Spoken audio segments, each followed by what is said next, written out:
What's up, guys? You're on the 5280 zone with Joe Pro, Cruz G, Tokyo 5 Star, Matt, and Victor. Welcome to the show. This week's show is going to be an interesting one. We are a day delayed. We have been busy working on all kinds of different things. So, thank you for joining us here on Saturday evening before you all go out and enjoy your evening plans.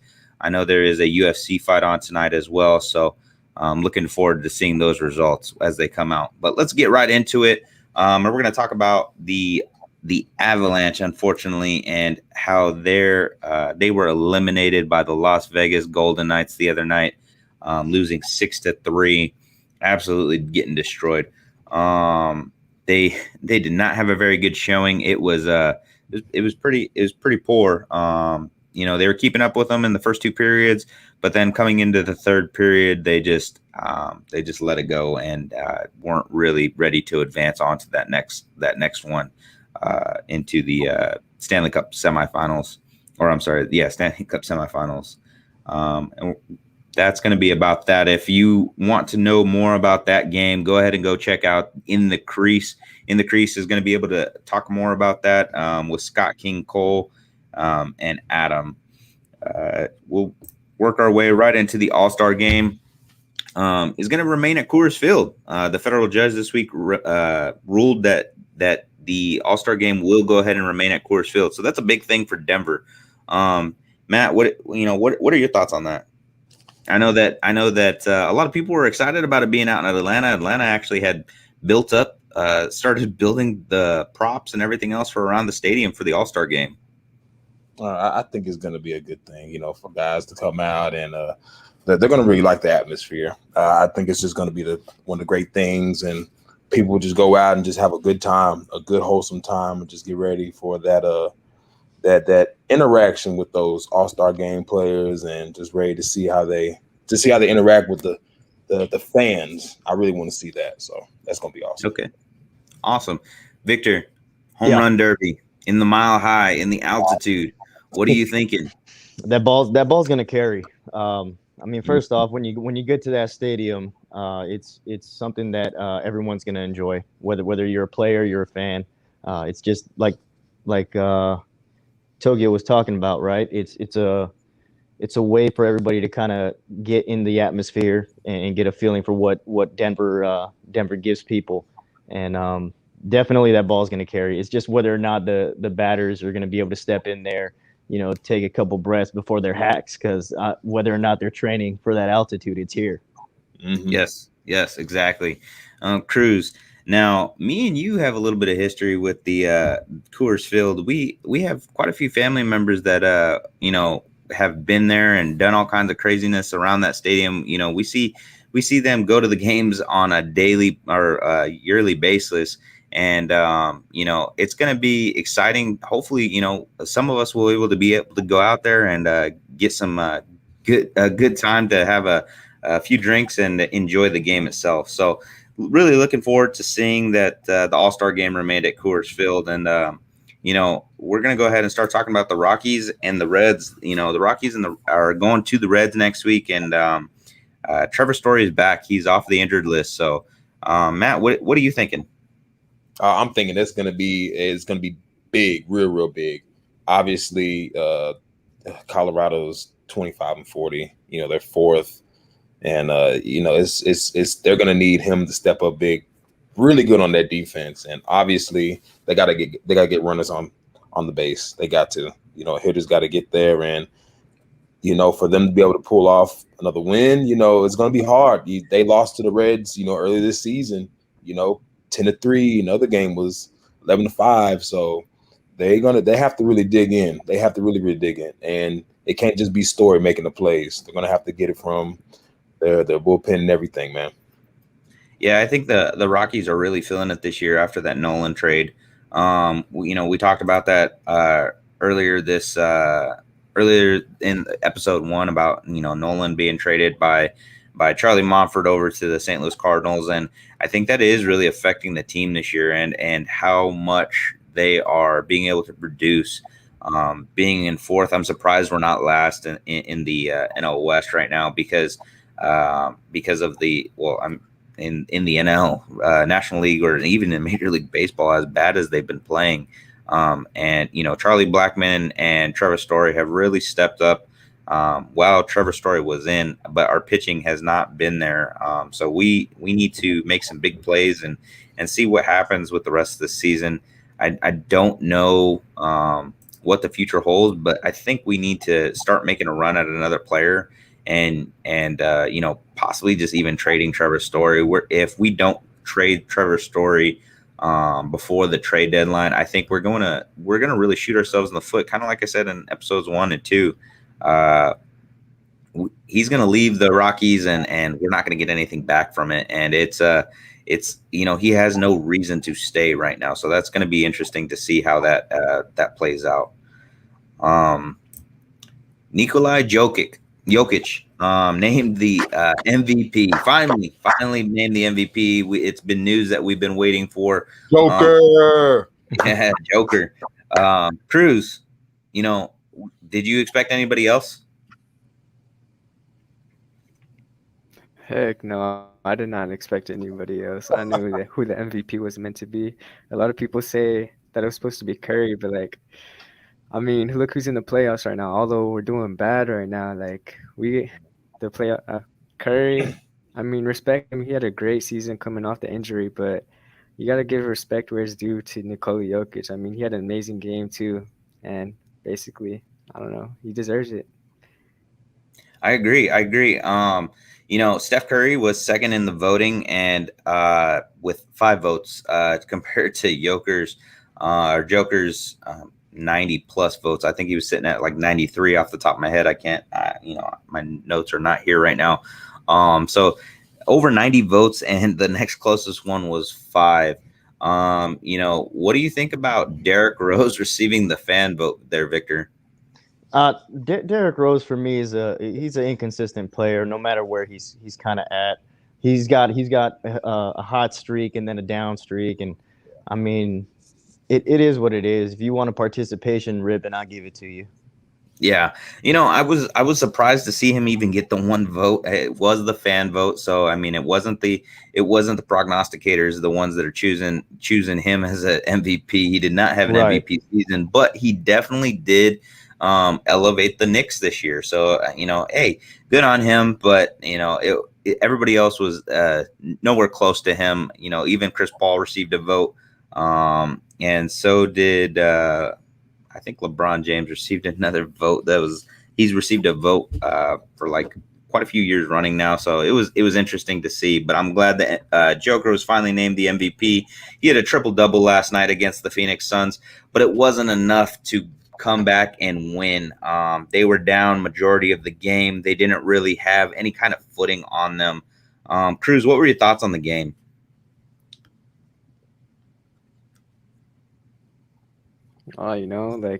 This whole series right here, it's literally been Jokic against the Suns. Like I said, I'm pretty disappointed. I hope that we can find a way to stop Chris Paul and come back, maybe win Game 4. Not let history repeat itself with the 0-142 teams not being able to come back from a 0-3 start to the series. Yeah, history is definitely not on our side. Just like Cruz had mentioned, 142 teams have been down 3-0 and have not won a game. Every single one of them have been swept. So hopefully we'll make some more history tomorrow. The game is going to be tomorrow on ABC, and I would hope that we could come back and try to win, and maybe our players pull something out. But honestly, the games that they've been playing since the Game 6 against the Trailblazers have been absolutely just really sloppy gameplay. It was absolutely crazy to me that we had so many turnovers when we had the offensive boards there. We were going back and we were having second chance points all game long. At one point we had more offensive boards than we were like up 14-2 in offensive boards alone. And not being able to make those second chance plays really hurt us. And in the last 3 games total, it's just been crazy to me. And Mike Malone has said it in games 1 and 2. Our team is not showing up to play. They don't want to be there, and that's exactly what it's looking at.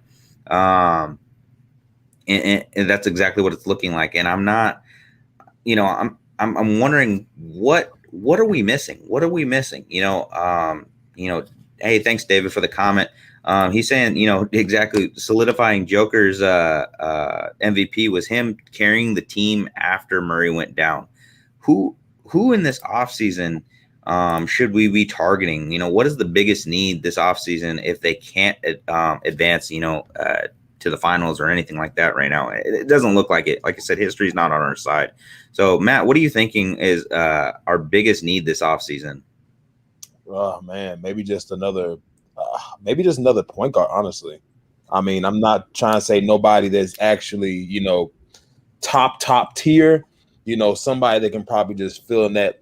I'm gonna just piggyback off of Cruz, maybe that Chris Paul role. Like, just take the actual the experience we got with the Suns and how they're actually controlling the game. Maybe this will be something that that the staff would probably try to do, because controlling the game is what they actually need at this point in time. And Jokic, he can't do it himself. I mean, congratulations on MVP, but with them being hurt, I understand all those injuries come down to it. But if you can get a point guard that can actually be able to prevent those type of injuries somehow, instead of putting those, pressure on those guys, man, I think that point guard will be able to do some stuff. Whoever the point guard is coming out, we'll have a list for you probably the next Sean, and I'll let you know if they can probably try to go for that guard. But I think a guard is definitely going to be in them plays for them.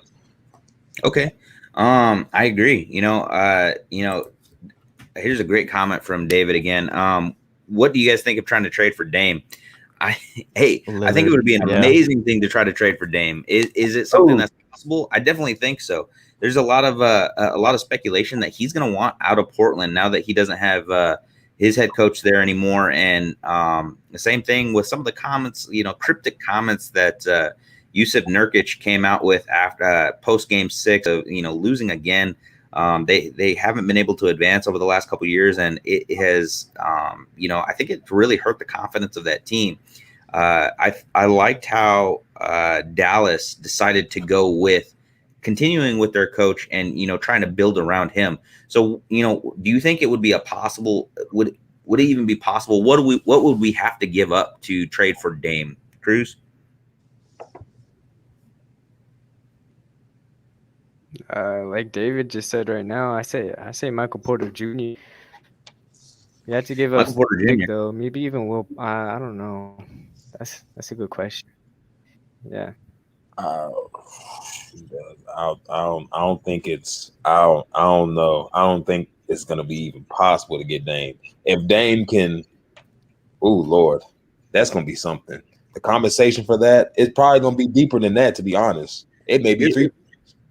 It would have to be. I think that definitely MPJ is definitely somebody that they would be willing to trade because he is a building block. I think Portland would be willing to try to build a team around Michael Porter Jr.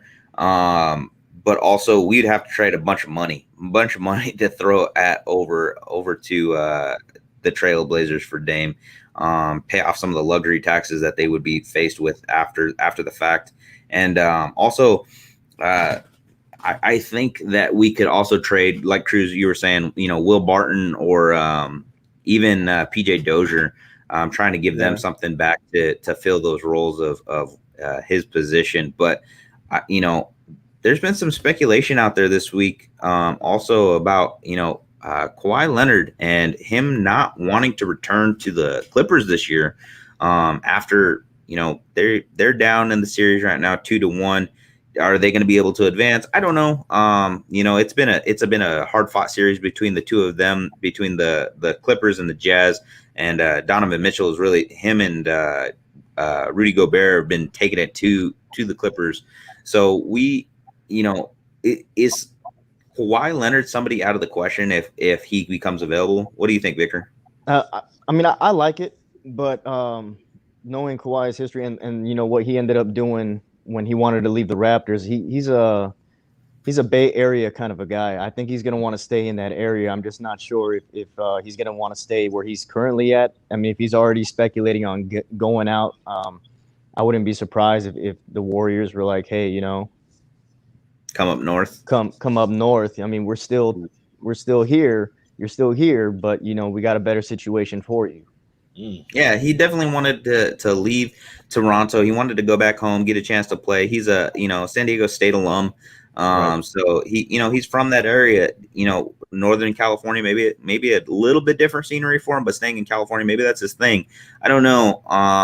But I think that is a player that could come up and be available to us, and somebody that could also, bring that next level of type of scoring, be the big time scorer that we need to continue to push.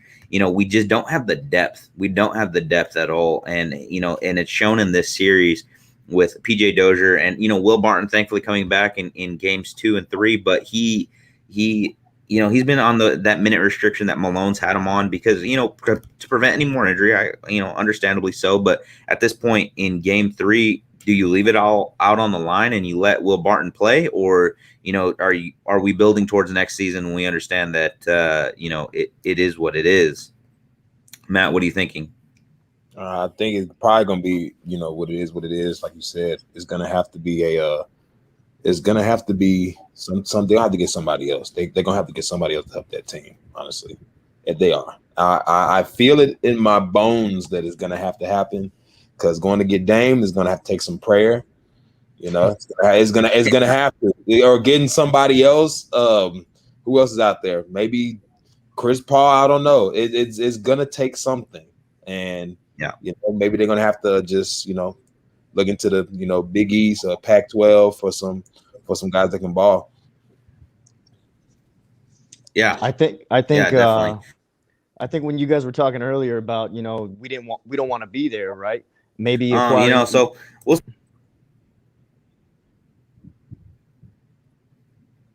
went out, lost some signal there for a second. Are you guys still there?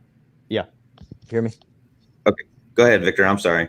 Yes. Oh no, you're good. I was saying, I know you guys keep mentioning depth, and I think that's probably the key overall. I know earlier the comment was made, and it's pretty blunt.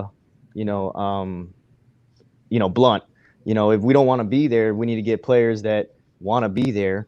And ultimately, if we keep these other guys on the roster, that hopefully that kind of puts a fire on them a little bit. Like, hey, you're not necessarily safe. We're trying to win games, and you need to want to be here. Basically, it can't just all be one guy. Yeah, definitely. No, I agree. Okay. Yeah. Well, like I said, the Nuggets are on tomorrow on ABC. Game 4. Hopefully we can pull a game out, and it is in Denver. So, maybe that altitude will get to the Suns a little bit, and hopefully it's not Joker versus the Suns tomorrow. Hopefully the rest of the team shows up to play. All right, this week's comments. Fangio says, do not make any conclusions, not even small ones, about the first 11 on 11 drills. Too early to tell. All right, I know that everybody wants to talk Broncos. Everybody wants to talk football. The season is getting closer and closer and closer. Cannot wait for training camp to open up. This first set of mandatory OTAs. All right, let's get these things out of the way real quick. Rodgers didn't report. All right, and Watson is still dealing with his legal allegations. We'll get a little more into Watson here in a little bit, but let's go ahead and talk about these comments that Fangio said. Drew Lock had 2 turnovers in the first 11 on 11 drills, and Bridgewater had 1.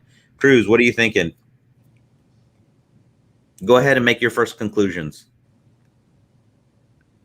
What am I thinking? Well, I mean, it's 50-50 right now still. We don't know anything. They've been pretty good at trying to avoid all commentary on everything. So we unless we don't know. So I hope Drew Lock is able to step up, because that's who I want to see. Yep. All right, Victor, go ahead. Let's go around the horn. All right. Well, first off, we're talking about these quarterbacks.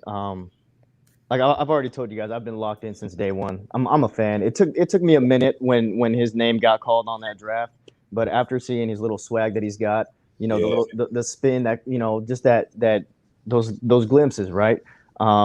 Turnovers 2-1, and I'm playing 11 on 11. That tells me two things. One, they're actually trying to compete. They're trying to make their targets and stuff. And sometimes you're not going to be successful. Sometimes that's just how it is. But I like to see both sides of the ball, both offense and defense. And when you look at the defense, what did we do on this past off season, right? These corners that we've got, these safeties and stuff, they're not just average people. So I mean, they could be out there making plays.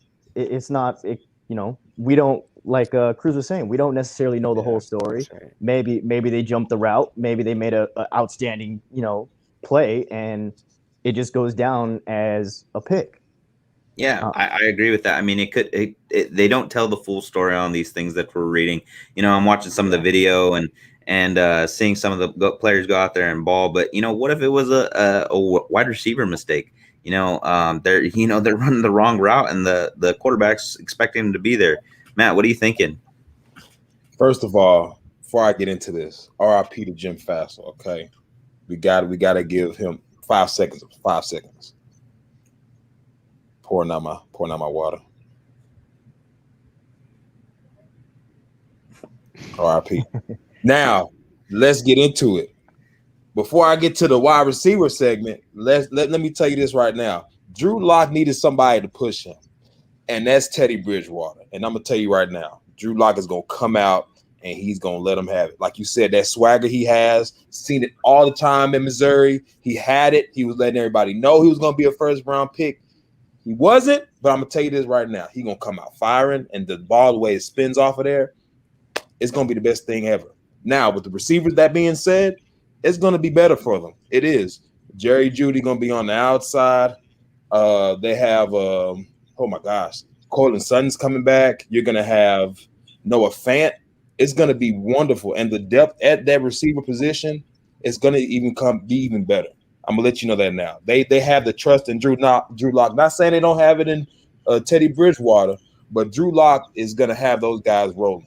He's gonna know how to get the offense going. He may not be conservative as Teddy Bridgewater, but Teddy is kind of afraid to make mistakes. Drew Lock isn't, and he's ready to roll. Yeah. Okay. We got a comment here from one of the Facebook users. Playing against an elite defense, by all reports, says that Lock is going to have a tough time in practice, but will only improve his real gameplay. I 100% agree with this. The other day, one of the reports came out that we have the #1 rated secondary. These are preseason ratings, but we have the #1 preseason rated secondary in the NFL. We have some scary cornerback play and defensive backs out there, that are gonna, make us better at the quarterback position. I don't know what I don't know what to say that I'm just excited about. These corners are the epitome of what a secondary defense is supposed to be. And, with a young player like Pat Surtain being able to come in and learn from some of these other guys that have been doing amazing things on the field already, it is going to push Drew, and it is going to push Bridgewater. And like you said, Matt, Bridgewater is afraid to make mistakes. He's very safe. He is very safe. And, but does he fit this style offense? Me and Victor were talking about this earlier this week. Do you think Bridgewater or Locke fits this offense more? They're going to have to, I'm going to tell you right now, they're going to have to adjust. I'm sorry. You're going to have to adjust to Drew Lock. Whatever philosophy you got going on in your head, it's going to have to be Drew Lock's philosophy. And you see him getting the ball off like that, y'all going to have to get it rolling. It's going to have to be dang near Chip Kelly all up back in Oregon. That's how it's going to have to be. I'm going to let you know that now. He is coming. And he may let him know in the headset. He's like, hey, I'm not down with this conservative stuff. Let me get the ball down, and I'll get the 2-minute drill going the whole way. He's probably going to come out firing like that anyway. And if a quarterback comes to me and says that, not in a disrespectful way, but he's just saying, hey, I'm comfortable doing this. I'm not comfortable doing your type of philosophy. Maybe they're going to go towards his confidence and roll with his confidence. I mean, they're going to have to take a chance on that. It's either boom or bust now. Because right now, Teddy can manage the game, but Drew's gonna have to let it roll, baby. All right, Cruz. Me and you talked about this as well. Pat Shermer's offense is very conservative style of play. Do you think they stick with that offense, or do you think they adapt? Well, I hope they adapt, because why are you gonna have a quarterback? Like Matt was saying, like, if he's confident enough to make those plays, like, why are you gonna have him do something different, like what you want? Like, you gotta if he's confident enough to do what he wants to do, like, you gotta make those plays for him, and you gotta adapt to what he wants, because what he's most comfortable with, you know. Yeah, no, I agree. For I Drew Lock, definitely that's what I'm agree. saying. I definitely agree with you, man. I want to add on to that real quick. Okay, go ahead. When we're looking at Pat Shermer and even past offensive coordinators, I mean, there's a reason why Scarangello is no longer with us. You got to be aggressive on offense. You got to want to go out there and make the play. Yeah. And if you look at Drew Lock as a whole, this last season, most of his success came out of a play action. You know, we're not setting up a system for somebody who's just only going to be sitting in the pocket. This is a mobile guy. You know, he's got moving parts, and I'm glad that they're restructuring the line and they're going to be able to give him some more time. But he's shown success out of play action, out of pistol, out of shotgun. You got, like, you're talking about his confidence. That's where he shines. That's where we need to go with it. Yeah, definitely, I agree. I think this is picking up Javonte Williams. Go ahead, Cruz. I was saying that this is a younger lead too. Like, we can't be playing like this conservative offense either. Like, we got to adapt to also what the NFL is adapting to too, with this higher paced offense too. Like, you're talking about like the Chiefs, the Patriots last year. Like, we can't be doing this conservative stuff no more. I agree. One of the Facebook users on here, the Chargers have adapted their offense and were successful with their young quarterback. Justin Herbert did come out. He played, he performed. And, a lot of people are like, hey, Justin had the same style, or he had the same amount of time to develop, just like Drew did. He didn't have an off season. He didn't have the same. He had all the same things against him. But what makes that difference is the Chargers did develop their offense around Herbert, and that was why he was able to be successful in his first year. Where Drew, he is playing in a conservative Pat Shermer style offense, and it is not benefiting him at all. I agree. And when we first started to go with Drew, it was because Flacco had opened up his mouth and said, "Hey, why aren't we going for it? It's 4th and 1 type game, and these games we're losing by 1 point, 2 point, less than a touchdown because we're being conservative." And when we put Locke into the game his first season, those 5 games he did pretty good, but overall that offense was not set up for him. No. So going forward, why would we not build around him and give him that opportunity to be aggressive and win these games? Because I mean, you're looking at it, he's put in situations where he's got to make a decision. Now, I'm not saying he's made the best decisions in the past, but he's still trying to go out there and win, and he's taking all these hits. So he's showing he wants to win.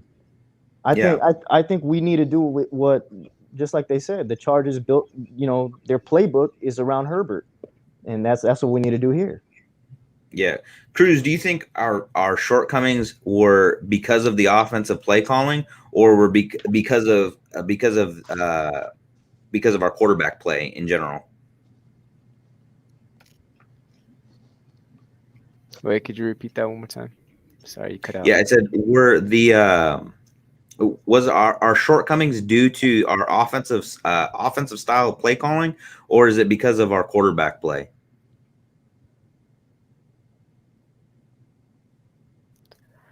Well, like we've been saying, like, if he's used to this higher, like he's used to being the aggressor and he wants to like aggress, like we gotta be, I think, like we've been saying, we gotta adapt to what he wants. We can't have, if you're gonna get a quarterback like him, you gotta, like Facebook used to say, it was a combo of both.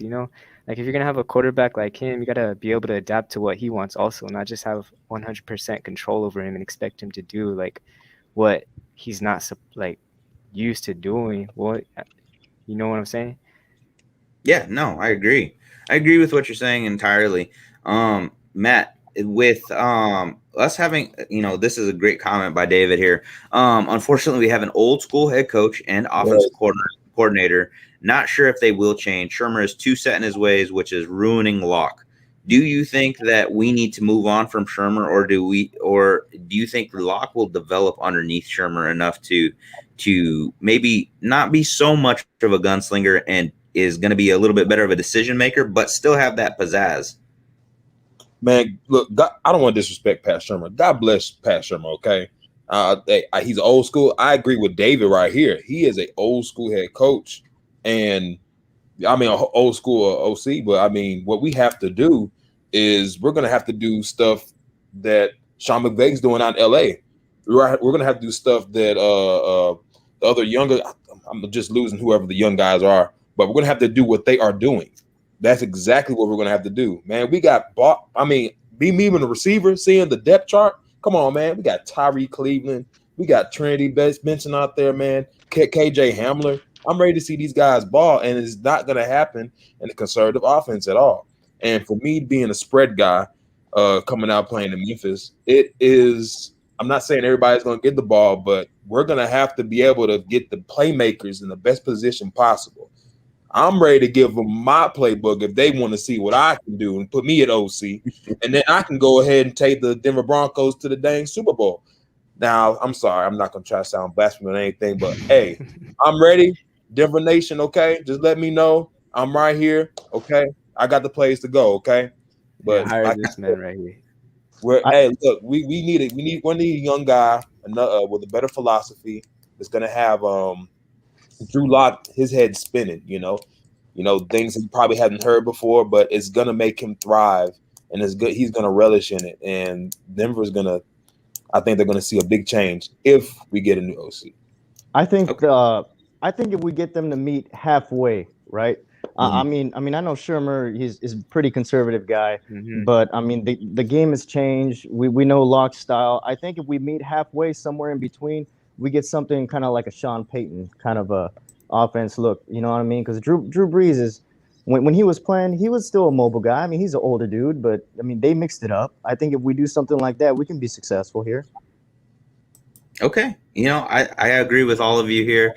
I think we're all on the same mindset. Shermer needs to open up his playbook a little bit more, not be so conservative, and give Drew the opportunity to go out there and sling the ball. And do what he does best and perform. So, somebody that did perform and, was excellent in performing in whatever offense he was given. Well, actually, it was his offense, I think, a little bit of Omaha there. Peyton Manning. Peyton Manning elected into the Broncos Ring of Fame. All right. Was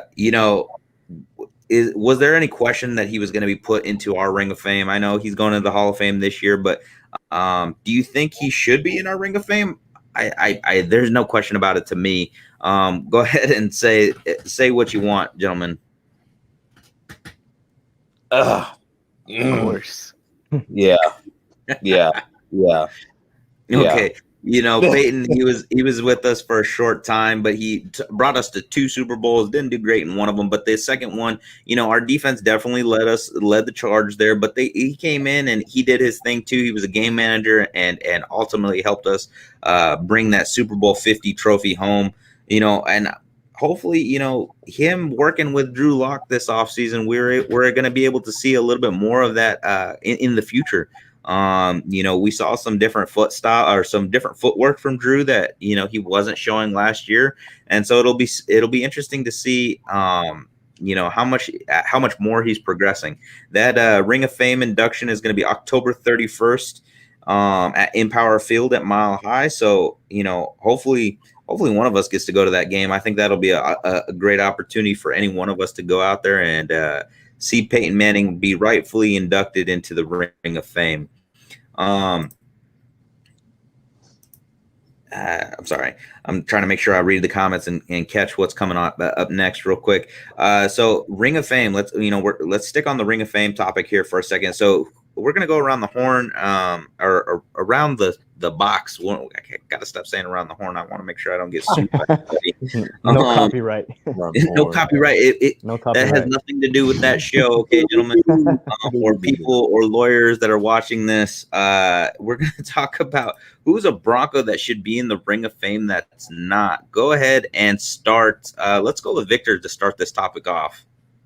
Well, you guys already know I'm a quarterback guy all the time, and when you look at over history, right? I mean, we've had some good ones, we've had some bad ones, but everybody here knows Jake the Snake. You know that guy was a game changer.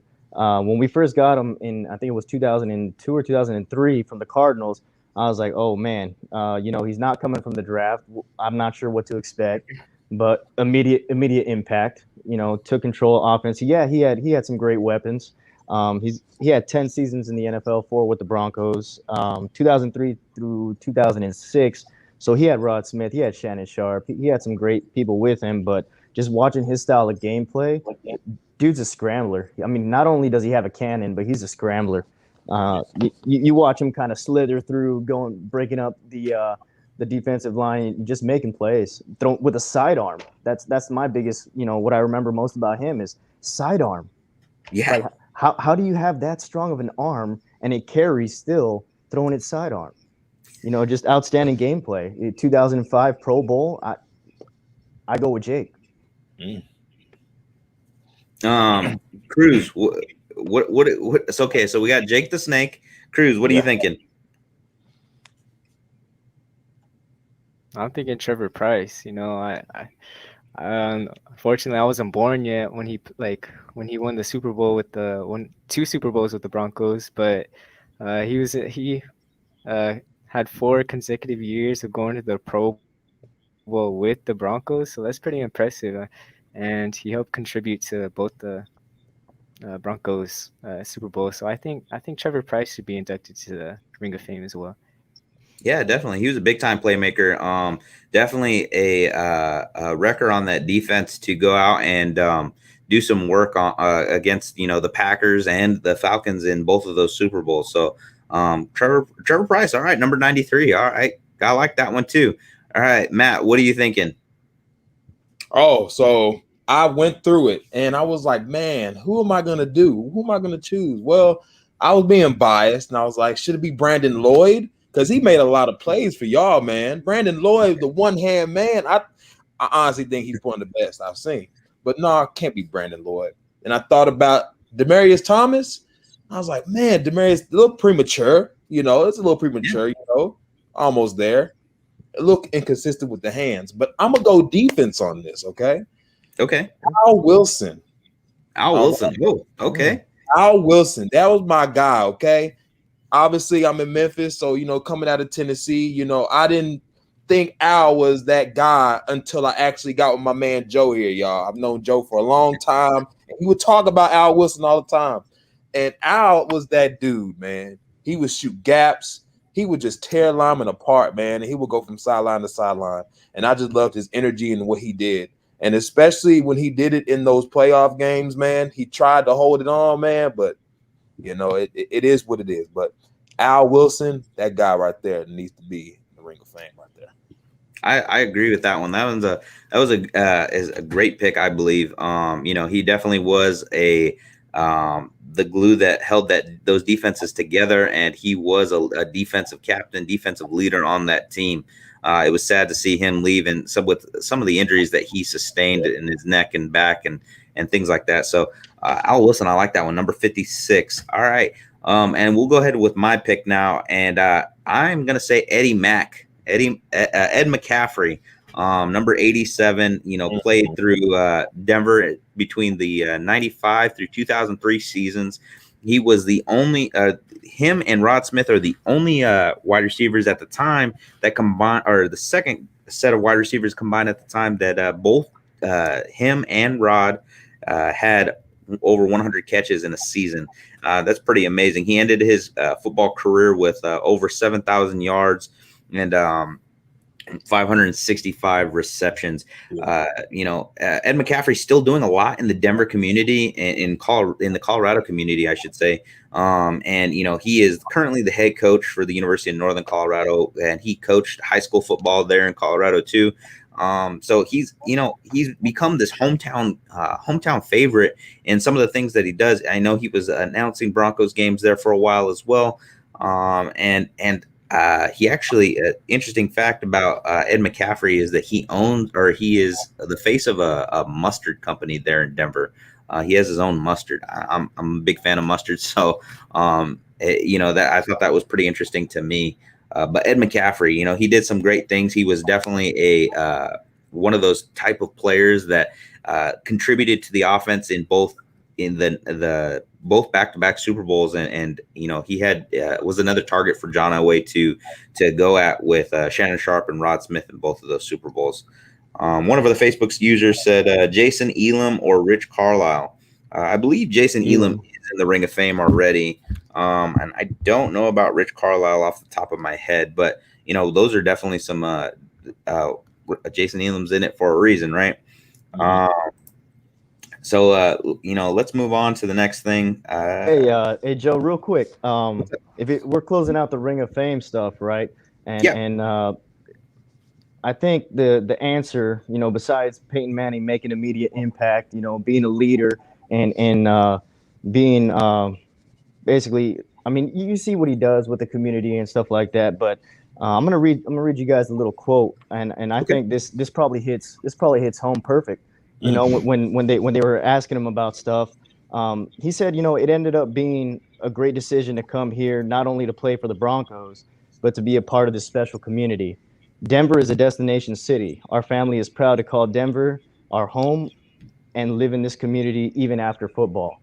So a guy, not only is he showing that, his skills and stuff were what we needed, here, but he shows his appreciation to the city and overall the community. I think that's probably the best answer as to why he deserves to be in there. You know what I mean? He's a guy that came over here, took charge, but he's a guy that loves the community. He wanted to play for this team, and he, even after football, he still calls it home. Yeah, definitely. I think that has a lot to show that, he is such a huge part of the Broncos organization now, and just the Denver community in general and Colorado community and the things that he does. So, he is definitely, he is definitely a hometown favorite kind of feeling now, where he's made his home there, and his kids around there still go to school, and he still lives in the community. So that's pretty amazing. Talking about quarterbacks, we'll kind of finish this off, and we're going to talk about Kareem Jackson's comments this week, talking to Aqib Talib on his podcast, and talking about how bad Deshaun Watson wants to be a Denver Bronco. Matt, what are you thinking? I want to say take the shot, but I love Drew Lock so much. Woo! This will cause some. Obviously, Deshaun will be the favorite, but my thing is outwork the guy. If he comes there, then we'll see. Then a whole nother controversy is going to happen. And obviously Deshaun, I think obviously will win it out. He'll win it out, and he'll be the quarterback. But I don't want him to ruffle no feathers. Drew, my brother, I'm telling you right now, I love you, and I'm praying for everything, man. You're gonna get that shot, all right? Deshaun, don't get in this hen house, bro. Please, come on, just don't do that. We don't do that. Please don't do it. We just need Denver to be let Drew get his shot, all right? Let Drew get his other shot, and he'll be all right. But Deshaun, I think he needs to just go somewhere else a little bit, and we'll be good. We'll be good. So we have some comments here. I'm gonna pull those up on the screen real quick. David coming in with, can't blame Deshaun with all the talent we have. I agree. I mean, look at our wide receiver room. We got Jerry Jeudy. We got Cortland Sutton. We got Tyree Cleveland. We have Tim Patrick. we have a KJ Hamler. We have a slew of receivers. It's a quarterback's heaven right there to be able to throw to any of those guys. Cruz, what are you thinking on this?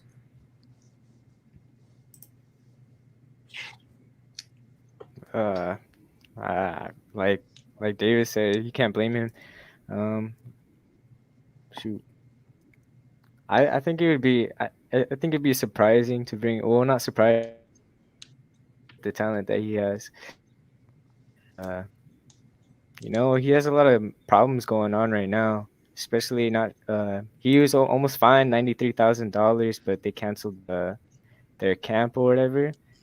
And if they did bring him in, great. But right now, I kind of want to see Drew Luck. Like I said, like Matt was saying, like I want to see what they can do with him.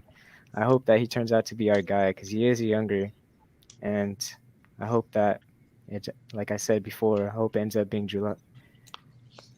All right, Victor, anything?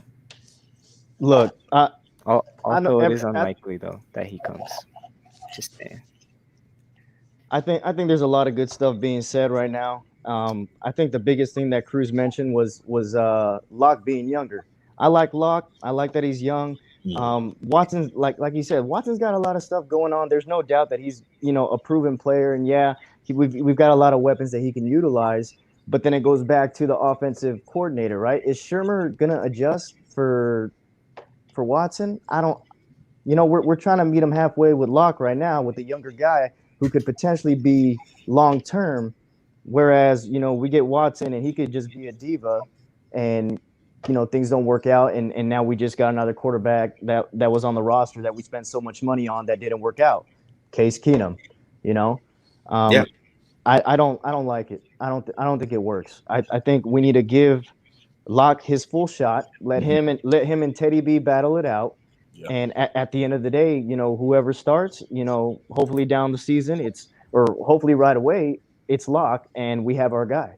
I don't want to spend any money. I don't want to lose any picks or give up anything on defense because we've done a lot of work on these past couple off seasons, and we just got to roll with Locke. Yeah. I agree with that. And Adam Schefter came out and he said some good things, kind of heading towards that same direction that we're all kind of talking about. Adam Schefter came out and said basically that the Texans don't want to trade Deshaun Watson, even with the litigation issues going on right now.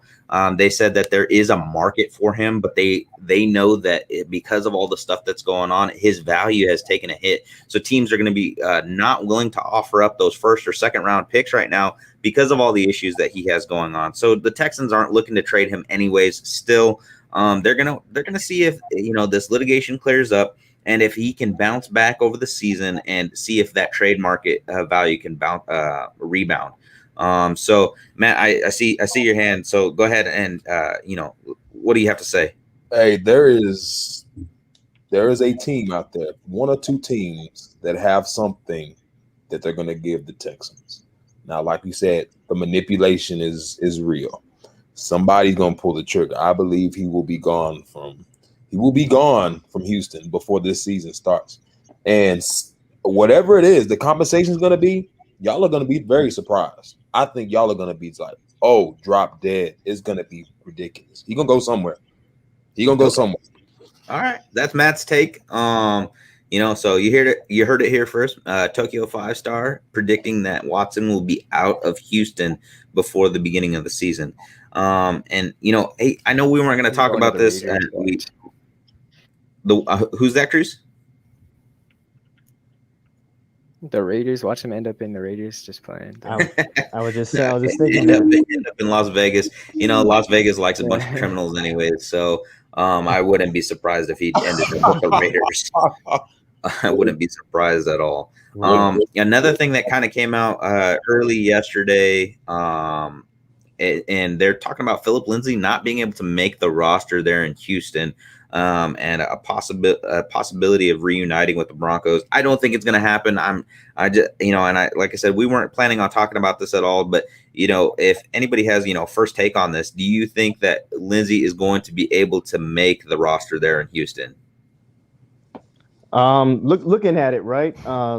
Lindsay and Ingram both in the same backfield. I think if he would make that squad, that'd be a 1-2 type of thing. That's what we were trying to do with Gordon and Lindsey. And Yeah. honestly, I don't know why we let Lindsey go and kept Gordon. You know, Yeah. Gordon to me brought negativity, you know, spotlight with this DUI stuff, slap on the wrist, and he's getting all pumped up. But I don't see him included in all these team workouts. I don't see him trying to make an effort for the squad, right? Yep. Don't I forget say about I say we get him back and we let Gordon walk. That's too much money on a guy that's about 50-50. Either, you know, he gets the yards, he gets the TDs, or he's giving over turnovers. Yeah, definitely. One of the Facebook users said that Watson is a criminal for legal purpose. Not saying that Watson is a criminal for legal purpose. So Watson's not a criminal. He hasn't been accused of, or he hasn't been found guilty of anything. I'll make that clear. He is just accused right now. But yeah, you know, I was talking about the Raiders being criminals. I wasn't talking necessarily about him being criminals. You know, 80s, 70s Raiders, right? Bleacher creatures. Maybe not current day. All right. So that concludes our show for this week. Thank you for joining us on this beautiful Saturday evening. I know that many of you were expecting our show last night. The Nuggets were playing last night, and there was some other stuff that was going on that you know, just was a little bit out of our control. That we chose not to do our show last night. Thank you, Victor. Thank you, Matt, for joining us on our show this evening. You know, if you liked the show, please like, subscribe. We have a YouTube page, the Rocky Mountain Sports Report. So go out there and like and subscribe that show. You can catch all of these shows previously on that YouTube page. Again, the Rocky Mountain Sports Report YouTube page. If you missed the beginning of the show or whatever, you can go check it out there. You can check it out on our Facebook. You know, we are looking forward to continue to bring you more great content. There are plenty of other shows out there that you can go and check out from the Rocky Mountain Sports Report. 4th and 99 in the crease. They're going to do their season wrap, or they just did their season wrap up show, but they're getting ready to talk about the NHL draft and all that good stuff. Scott King Cole over there. Rocky Mountain Thunder is a podcast. You can find it on any channel or any of the podcast subscribers that you follow, or whether that's Apple Podcasts or Spotify or whatever the case is. The 5280 Mile High Basketball guys, Purple Craze and Haze, they've been in and out. And Elevated Sports. So, you know, go ahead and go check those shows out. Make sure you share our page, the Rocky Mountain Sports Report page. All right. Don't be selfish. Make sure you go ahead and share it with your family and friends so that they are aware of all the great things that we have here. Even if they're not any of these Colorado sports teams fans, we have a lot of great content coming and that is already here. So don't be selfish. Make sure you share it with your friends and family so that they can join in on all the fun. Join us next Friday, June 18th at 8 p.m. Mountain Standard Time, our normal show time. I believe we're going to have Matt and Victor back with us next week talking about some good stuff. Hopefully we find out if the Nuggets are going to be able to pull it through. The odds of that are not high, but, you know, going into maybe a game 5 back in Phoenix. And then we're going to talk some more Rockies baseball and some more football. We're going to continue to talk about, you know, the Broncos training camp. And as we see these things come up in OTAs, really looking forward to hearing what's going out. And make sure you check out David Slade's new show, Lunchtime Lunatics. Lunchtime Lunacy at noon on Monday. All right. He is going to be performing, or he's going to be having a show throughout the entire week and using his lunch to, you know, bring you all the great things in sports around the country. So make sure that you pay attention. And, you know, next week we're also going to be trying to start talking about the Olympics. They're coming up. So we have a great show getting prepared for you next week. And we're looking forward to hearing you. Cruz, go ahead and close this out. Thank you all for watching, coming by, stopping by. You are now exiting the 5280 zone. Thank you all. Have a great evening. Yeah.